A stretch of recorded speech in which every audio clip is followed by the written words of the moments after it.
Hi, Realtor Jeff Rising here, and today I'm going to talk about the 3 reasons that homes sell, or in this case, if you're watching this video, don't sell. If you had a real estate listing recently expire after 3 months or 6 months or whatever your listing contract was. So number 1, marketing.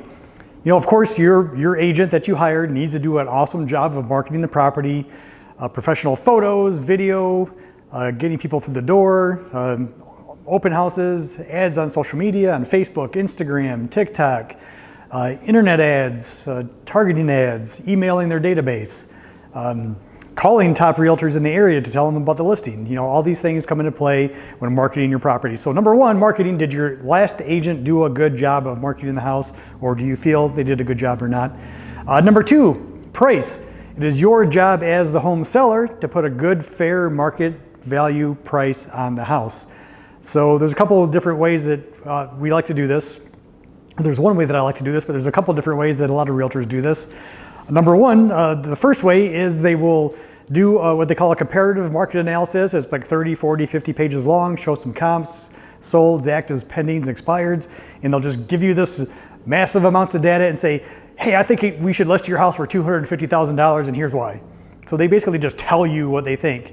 I've heard from a lot of homeowners that I've talked to after their listings expire, and a lot of times they say, my realtor suggested this price, I thought it was too high, and now here we are 6 months later, my house hasn't sold. So the best way to do pricing is, what I like to do is sit down with my clients and we'll go over the comparable sales, active listings, pendings, and expires together and come up with a price that makes more sense for the current market that we're in. So I want you to pick the price. I don't want to tell you what to list it at. I want to show you the information. We'll talk about the information and you pick the price that you think would be a good fair market value price for your house.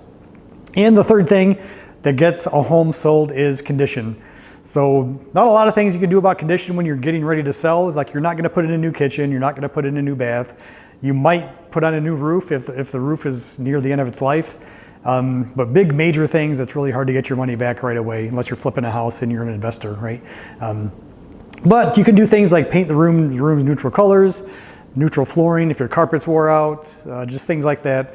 You want to remove as many objections as possible from the buyers as they walk through your house. So if you have a pink bedroom, a bright green bedroom, a yellow bedroom, all these things, and the buyer's walking through, they're just adding things up in their head, like, I got to paint this room, I got to paint this room, I got to replace this floor, I got to replace the kitchen countertops. They're just adding all of these things up in their head that they have to do once they purchase your home. And what that means is they're going to offer you a lower price, right? They just start deducting off the value.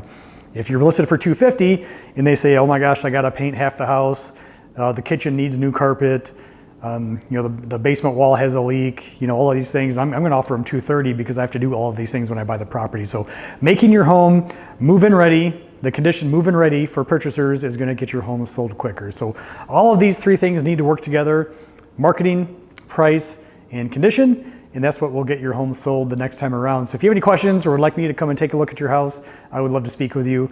And you have a great day, and I'll talk to you soon.